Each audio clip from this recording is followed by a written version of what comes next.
కావాలి. మరి మీ సంసారం అవుతుందా? మా సంసారం పెద్దది, మీ సంసారం శివ సంసారం, మా సంసారం శివ సంసారం. ఎందువలన భగవంతుడు ముందుంచుకున్నావు. అర్జునుడు యుద్ధం చేశాడు. ఎవరు ముందుంచుకొని యుద్ధం చేశాడు? వాళ్ళ తల్లిదండ్రులు ముందుంచుకున్నాడా? భగవంతుడు ముందుంచుకొని యుద్ధం చేశాడు. నీ సంసారమని యుద్ధ రంగములో, నీ సంసారమని తాపత్రయములో ఎవరిని ఉంచుకోమని చెప్తుందంటే, మహాత్ములు శరణాగతి పొందు. అందుకే అక్క మహాదేవి చెప్తుంది, స్వామి ఈ జన్మాల నుంచి వచ్చినటువంటి ఈ పాపకర్మ ఎట్లా పోతుంది? నేను అడవులకు వెళ్ళి యజ్ఞ యాగాదులు క్రతువులు చేయలేను. నేను సామాన్యుడను, అల్పుడను, విద్య లేని వాడను, నేను చదువులేను. మరి నా యొక్క గతి ఏమిటి? ఆవిడ ఎంత బాగా చెప్తుంది.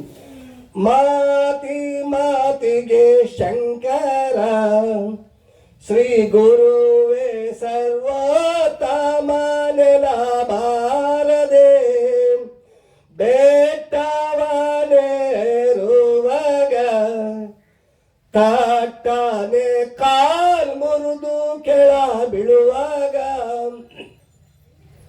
ಉಂಡು ಗಂಗಾಮೃತ ಚೆಲ್ಲುವಾಗ మనవే నీ మనస్సు చేత అదే ఆ రత్నాకరైనటువంటి ఆ బోయవాడు వాల్మీకి ఆ నారదుడు ఉపదేశం చేస్తాడు.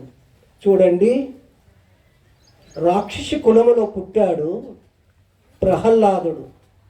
హిరణ్యకశిపుడు రాక్షసి సంసార సంఘములో పుట్టినటువంటి వాడు. హిరణ్యకశిపుని యొక్క వంశం రాక్షసి వంశం. పుట్టినవాడు ప్రహ్లాదుడు రాక్షసి వంశములో. ఎవరు పాదాన్ని పట్టాడు మీకు అందరికీ తెలిసే. ఈరోజు మొట్టమొదట భాగవతముల ప్రహ్లాదునితో నుంచే శ్లాఘిస్తూ వస్తుంది.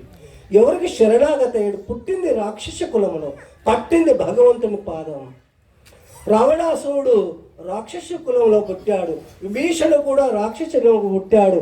విభీషణుడు రాముని పాదం పట్టాడు, రాజ్యాన్ని పొందాడు, మన రామ సాయుధ్యాన్ని పొందాడు. కనుకనే సంఘం ఎటువంటి సంఘమై ఉండాలి?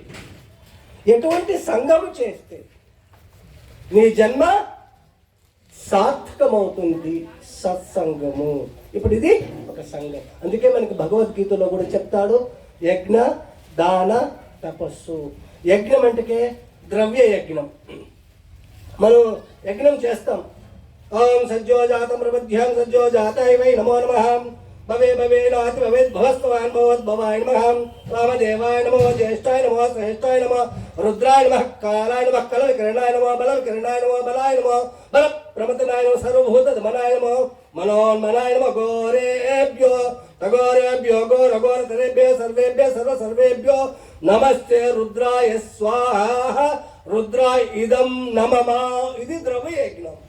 స్వామి మాతో డబ్బు లేదు, మేము చేయలేము. ఇప్పుడు కూర్చొని మీరు వింటున్నారు కదా, ఇది జ్ఞాన యజ్ఞము. ఇది జ్ఞాన యజ్ఞం.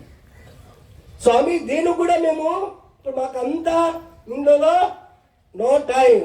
సరే, అది కూడా రేటే జప యజ్ఞము. చేతిలో పరక ఉందని, నోట్లో ఏముండాలి? ఏముండాలి? ఇంత ఆకు హక్కు ఉండాలి కదా, కట్లపొడి ఆకు కాదు, భగవంతుని నామం ఉండాలి. ఎక్కడైతే వెళ్తరం ఉంటుందో చీకటి అక్కడికి రాదు. అందువలనే ఒక చిన్న ఉపమానం చెప్పి వదిలేస్తాను నేను.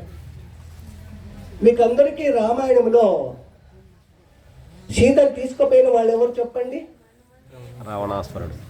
మంచోడా చెడ్డోడా? చెప్పండి మీ అనుభవంతో. రావణాసుడు మంచివాడంటారా చెడ్డవాడంటారా? కొంచెం చెప్పండి. మిమ్మల్ని పట్టుకోపో. మీరు చెడ్డవాడు అంటాడు. పాప చెడ్డవాడు అన్న కరెక్టే. మన అదే విషయం అక్కడ. Keep the point, understand. నామాన్ని గురించి అక్కడ ఆధ్యాత్మిక రామాయణంలో చెప్తాడు. రావణాసురుడు సీతను తీసుకెళ్ళిన తర్వాత అశోక వనంలో ఉంటూ ప్రతిరోజు వచ్చి